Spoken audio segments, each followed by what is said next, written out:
अस्सलामुअलैकुम वीवर्स, मैं इब्राहिम और आज मैं आपको किसी नए शहर में लेके जा रहा हूँ और इस शहर का नाम है नाराथिवाट और ये शहर हरजाई से तकरीबन 220 किलोमीटर दूर है। यानी हमें वहाँ पहुँचने में तकरीबन 3.5 घंटे लगते हैं। और यहाँ हम मिलने आए हैं पापा के दोस्त अब्दुल्ला अंकल से। वो हमें पिक करने आए और उन्हें सबसे पहले हमें एक रेस्टोरेंट में खाना खिलाया। ये वही अब्दुल्ला अंकल है जो पिछले दिनों पाकिस्तान भी आए थे और हमारा कुरान का जायजा लिया था। आपने वीडियो देखी थी ना। अब जब उनको पता चला ना कि हम थाईलैंड में आए हुए हैं तो उन्होंने पापा से कहा अहमद और इब्राहिम को मेरे घर जरूर लेकर आए। खाना खाने के बाद में उनके साथ स्कूटी पे बैठ गया और सब लोग गाड़ी के अंदर बैठ गए और उनके घर की तरफ रवाना हो गए। रास्ते में मुझे उनके साथ बहुत मजा आया। एक तो वो फुल स्पीड के साथ चला रहे थे और ऊपर से तो बारिश भी शुरू हो गई। उनका घर तो अभी काफी दूर था। हम लोग स्कूटी पे आगे आगे और अहमद भाई लोग गाड़ी में हमारा पीछा कर रहे थे। इससे अंदाजा लगाएं जरा कि हम कितनी स्पीड से जा रहे हैं। गाड़ी तकरीबन 80-90 की स्पीड से थी और हम लोग तकरीबन 100 की स्पीड से जा रहे थे। कुछ देर बाद हम उनके घर पहुंच गए और उनका घर तो देख के मैं हैरान हो गया। मेरी हैरानी की वजह पता क्या थी? चले मैं आपको अभी दिखाता हूँ। सबसे पहले इनका बाहर बना हुआ सीटिंग अरेंजमेंट जो कि बहुत जबरदस्त लग रहा था। इन्होंने 2 जगह सीटिंग अरेंजमेंट बनाई हुई थी, मर्दों के लिए अलग और खवातीन के लिए अलग। बाहर की दोनों सीटिंग अरेंजमेंट मर्दों के लिए थी और खवातीन के लिए घर के अंदर सीटिंग अरेंजमेंट बनाई हुई थी। जैसे मैं वहाँ पहुंचे मैंने एक झूला देखा तो मैं फौरन से उसके ऊपर बैठ गया। जैसे ही मेरा भाई और कजन वहाँ पे पहुंचे तो वो मेरे पीछे लगे, प्लीज ना मुझको बैठने दो, प्लीज ना। लेकिन मैं तो उठने का नाम ही नहीं ले रहा था।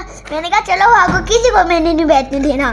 सीटिंग अरेंजमेंट के सामने एक पूल था जहाँ बहुत सारी रंग बिरंगी मछलियाँ उन्हें रखी हुई थी। मछलियों के अलावा यहाँ पे मुर्गियाँ, मुर्गियों के बच्चे, कबूतर, डक्स भी थी और कबूतर भी ऐसे जैसे उनने कोट पहन रखा हो, फैंसी कबूतर। घर के बाहर ढेर सारे फ्रूट्स के दरख्त लगाए हुए थे। फिर उन्होंने हमें अपने दरख्त से फ्रूट तोड़ कर दिए ताकि हम फ्रूट्स को घर लेके जा सके।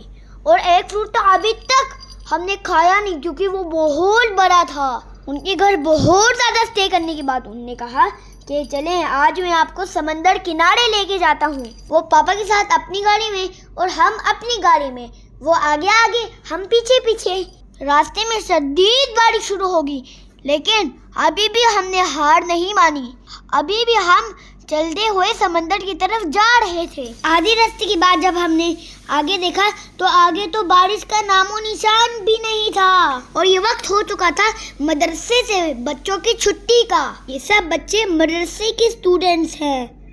कोई अपनी स्कूटी पे जा रहा था, कोई पैदल तो कोई अपनी वैन में। मुझे ये सब देखकर अपने स्कूल का ज़माना याद आ गया। छुट्टी के वक्त हर स्कूल, हर मदरसे के बाहर एक जैसे मंजर देखने को मिलते हैं। सिर्फ बच्चे ही बच्चे नजर आते हैं। अहमद भाई बच्चों की छुट्टी देखकर पता नहीं क्यों खुश हो रहे थे।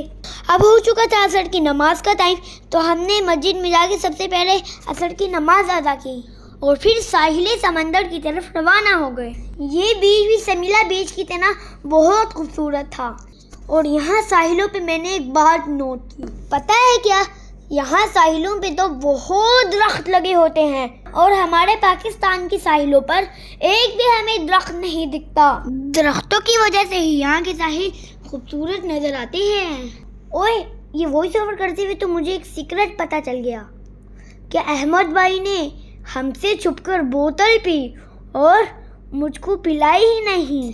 वैसे मम्मा और अहमद भाई ने तो कहा था वो हमसे दूर जाकर वीडियोस बनाएंगे, लेकिन हमसे दूर जाकर वो तो बोतल पी रहे हैं। देख लें कितनी ज़्यादा बुरी बात है।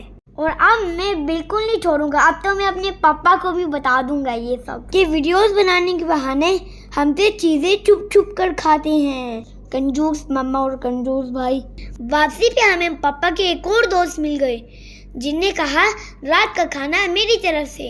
और पहले उन्होंने हमें ये मिठाई खिलाई जो कि थाई फ्रूट्स की शक्ल में होती है। फिर उन्होंने हमें मोटर बाइक भी बिठाया। यहाँ थाईलैंड में जिनके ज़्यादा बच्चे होते हैं उनके लिए ऐसी बाइक्स होती है ताकि सब बच्चों को बिठाकर वो आराम से शॉपिंग भी कर सकें।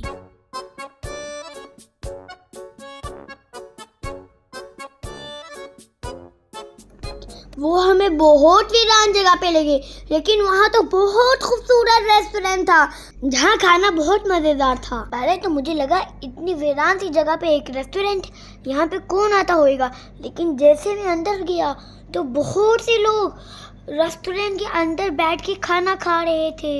हमने भी अपनी पसंद का खाना ऑर्डर किया और खाने को खूब इंजॉय करके खाया।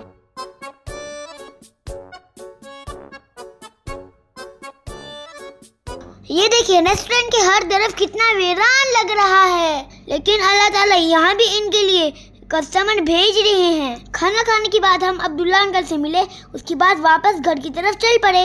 अगले व्लॉग में मैं आपको हर जगह की फ्लोटिंग मार्केट में ले जाऊंगा, जहाँ मैं आपको थाई ट्रेडिशनल डांस भी दिखाऊंगा। मेरे साथ रहिए, तब तक के लिए अल्लाह हाफिज।